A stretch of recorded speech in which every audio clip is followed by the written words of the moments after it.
Good afternoon, dear students. How are you all? I hope you are fine and you are doing your work. And we have started with the reading of the second chapter of history in our last video. So let's complete the reading part as well as book work today. I hope you are doing your work. Whatever I have given you is done by now, and you have also gone through the book work as given by me. You might have read the chapter. What we have done, we have discussed about the life of the early man in this period, in the primitive age, in this chapter. Like he was a herder, he was a hunter, he was a nomad. Then we have studied about what? We have studied about the Paleolithic age.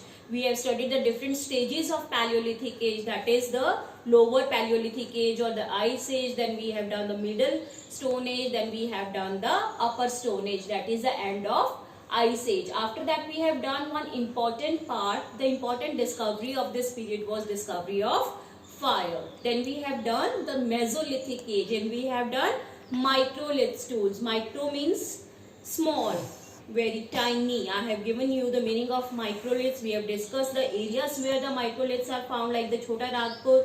And then we have to start with today what? Neolithic age. And I have already discussed the meaning. Neo means new, lithic means stone, so it is new stone age. So let us start with the new stone age today. We will be discussing it in detail in your next chapter, but a small paragraph is there that is given. So let's see what is there.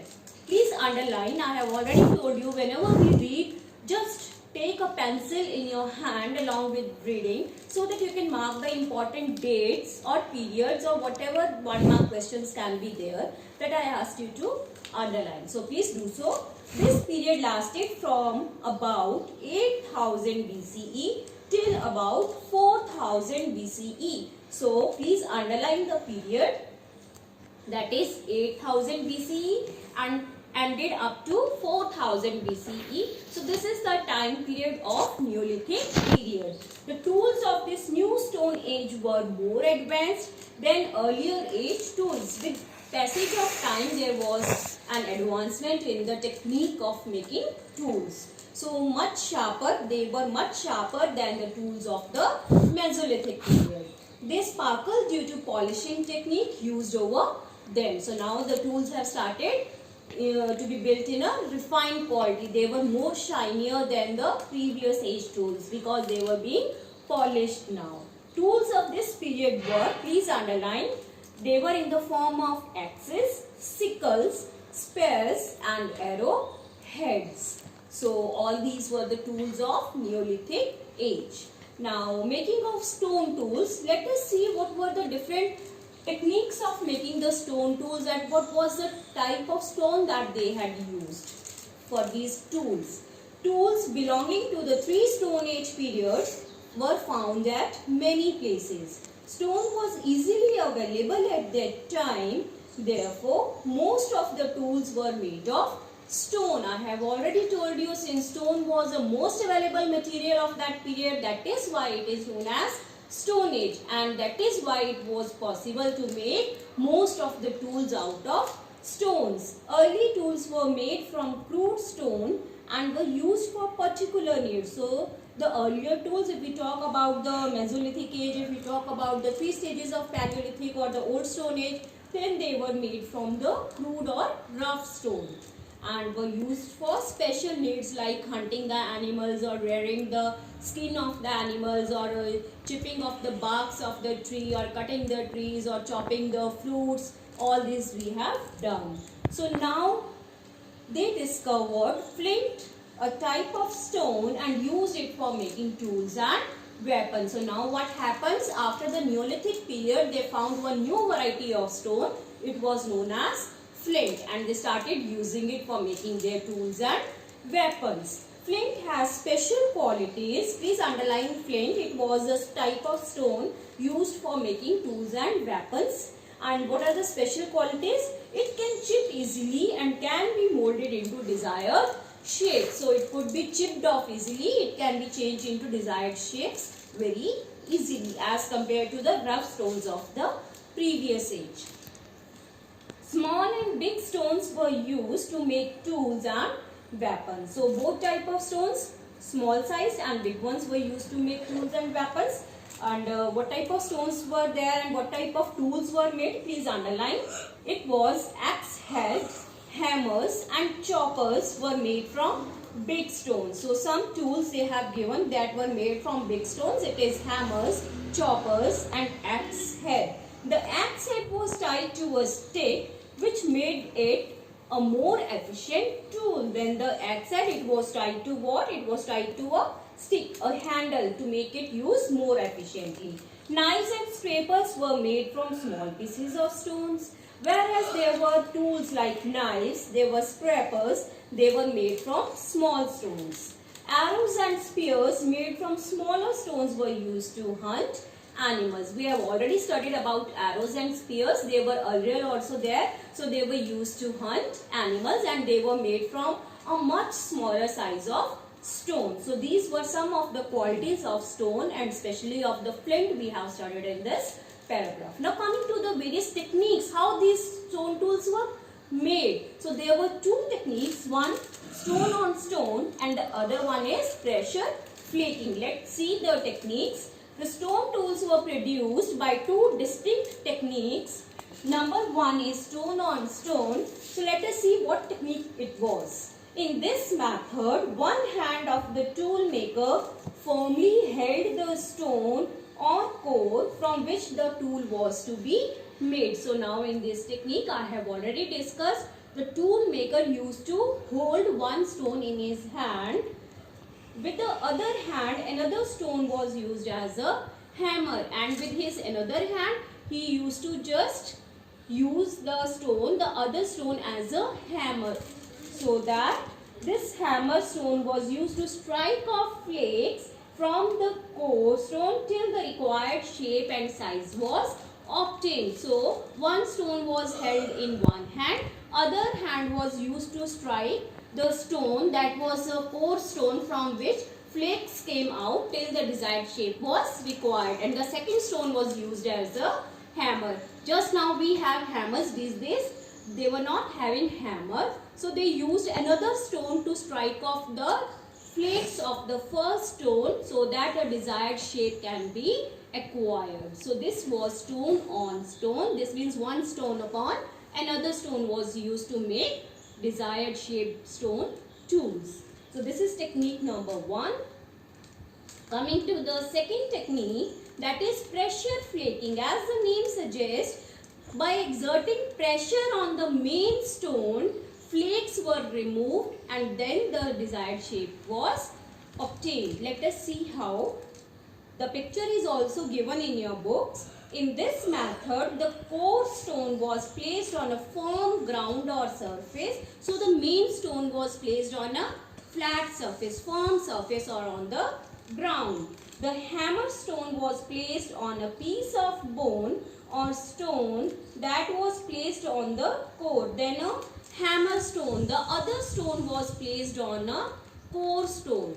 So, or a piece of bone or stone that was placed on the core to remove flakes that could be shaped into tools. And with the help of that stone that was placed on the bone, that was further placed on the stone or the core tool to remove of the flakes of the stone. So this way the desired shape of the tool was obtained. So this way they used to exert pressure on the bone that was placed on the core stone, and with the third stone they used to strike off.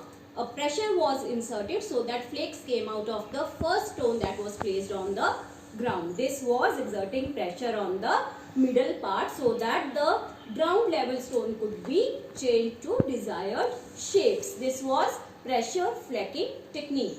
So then they have given you some of the uses of stones. Let us see. The stone tools were used to dig the ground, to hunt animals and skin them, to remove the skin of the animals. This we have already done. Cut trees, we have done it. Scrape the barks of the trees, that means to remove the barks of the trees so that they could write, the manuscripts were made. Then chop meat, then fruits, wood, and to stitch animal skins for making clothes. So all these stone tools were required for their daily needs, for chopping meat, for chopping food, to remove the barks of the trees, and then to stitch out the animal skin so that they can make clothes out of it to cover their body. So these were some of the uses of stones. Very important question, you need to underline it. Then there are two multiple choice questions given over here. Let us see what is that. Microliths were used in dash age. So we have done 3 ages: Paleolithic, Mesolithic or Neolithic. So microliths were used in which age? They were used in Mesolithic age. So the option will be A here.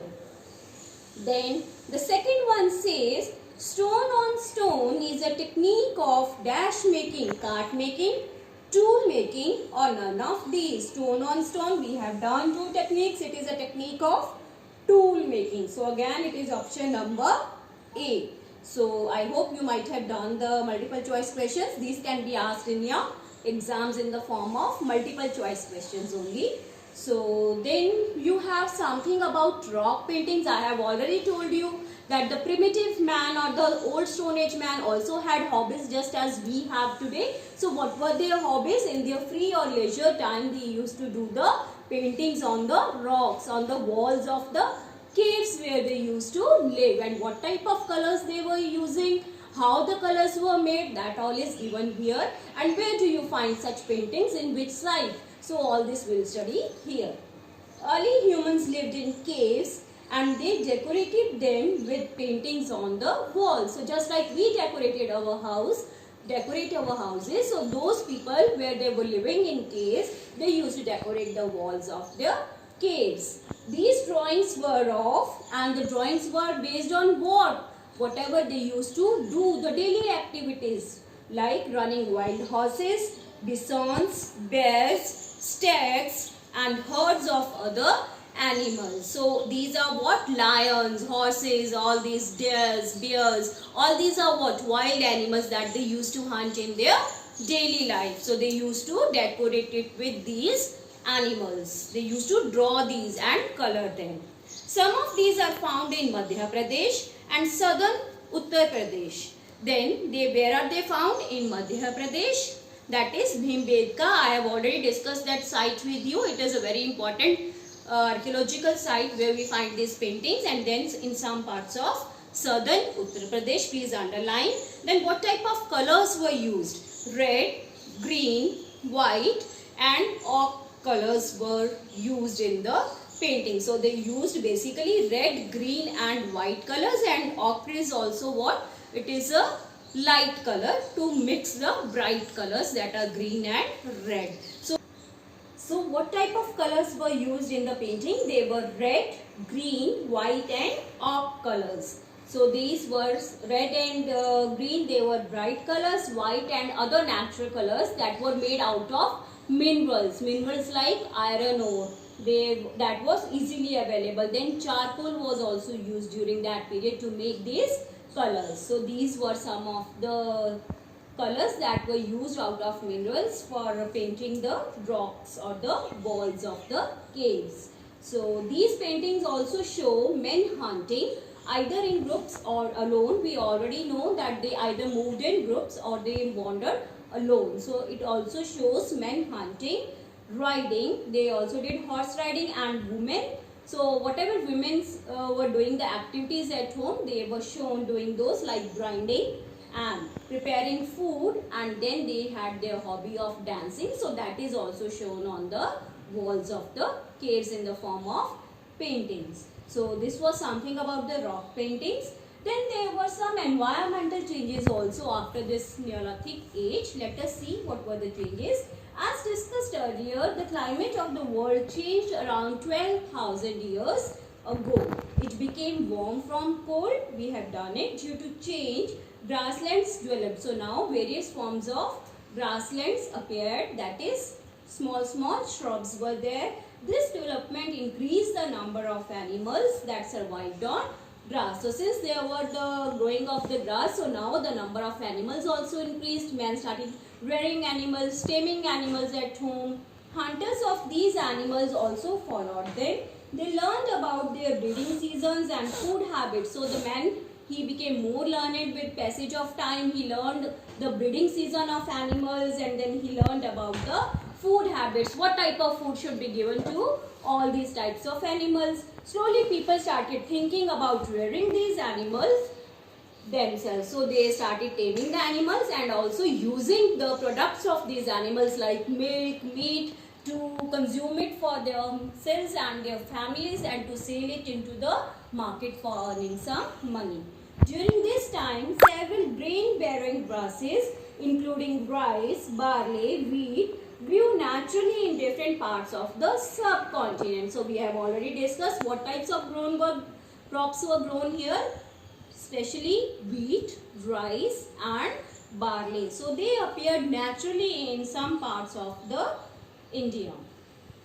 Early humans collected these grains and used them as food. So they might have just took out the grain and then they tasted them better to eat. So they using those grains as food for themselves. They learned their cycle when they ripened and when they grew. So they learned how, in which season we should grow these crops, which season was required, what type of climate was required and what type of soil was required for the cultivation of these crops. Slowly man learned all these things. This might have been the beginning of growing plants by humans, and this was then the result of growing agriculture or the crops in India.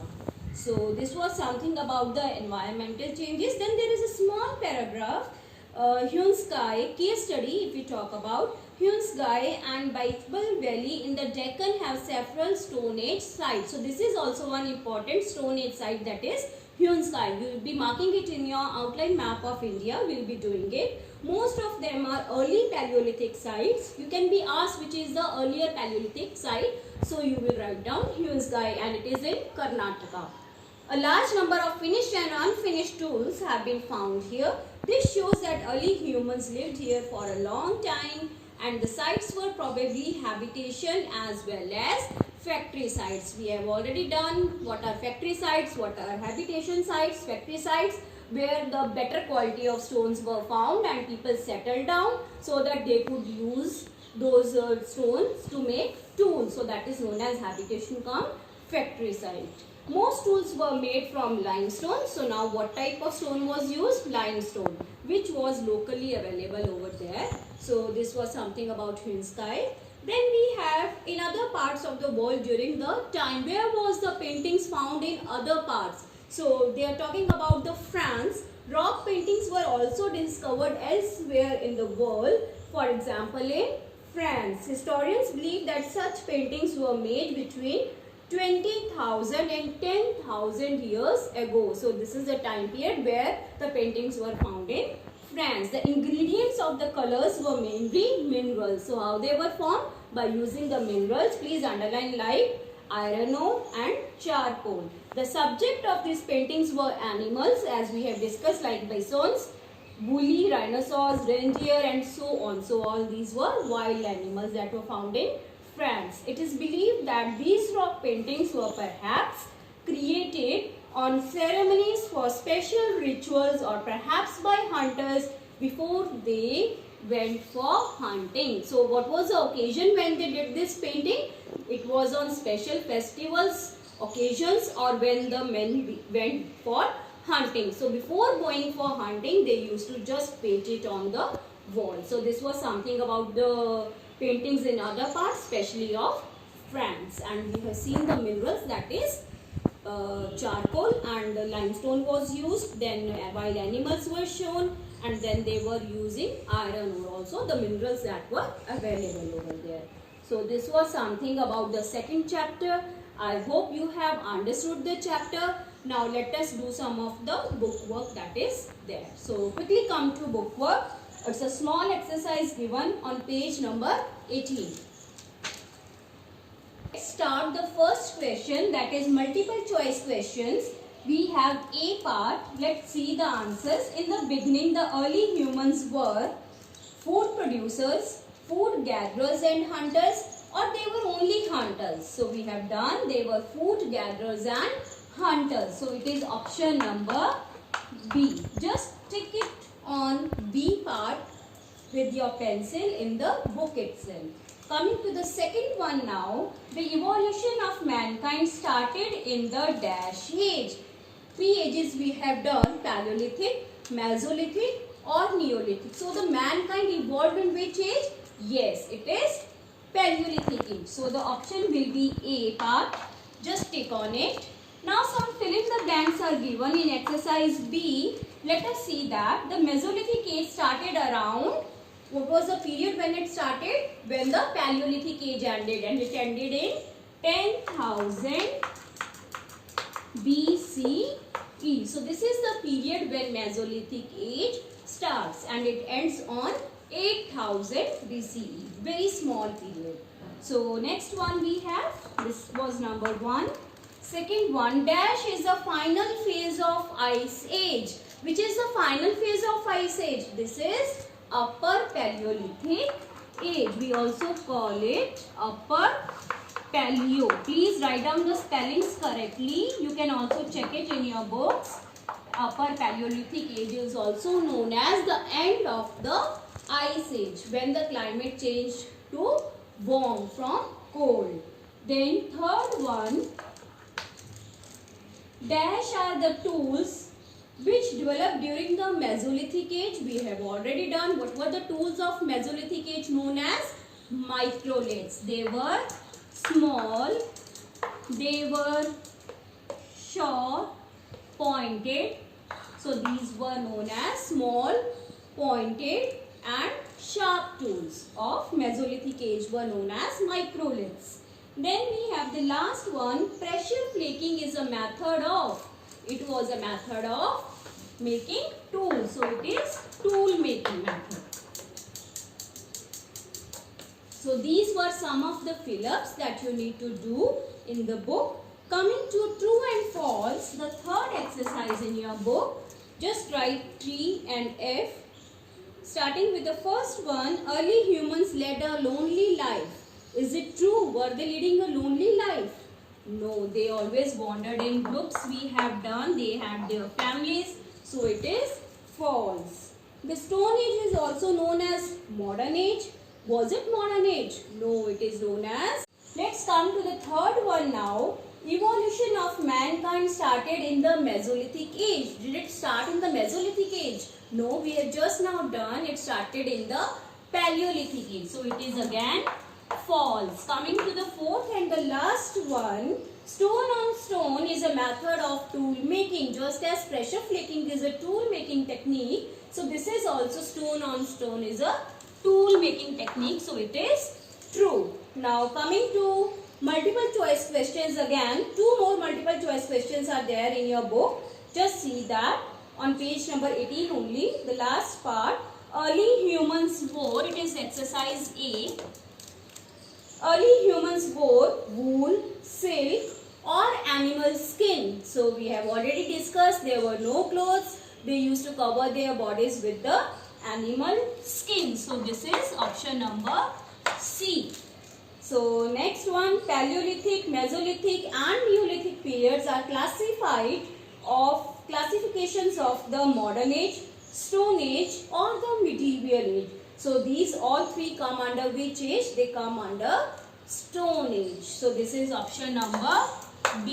I hope you all have done the exercise. So this was all that you need to know about the second chapter. So we'll meet again in the next video with a new chapter. So that's all for today.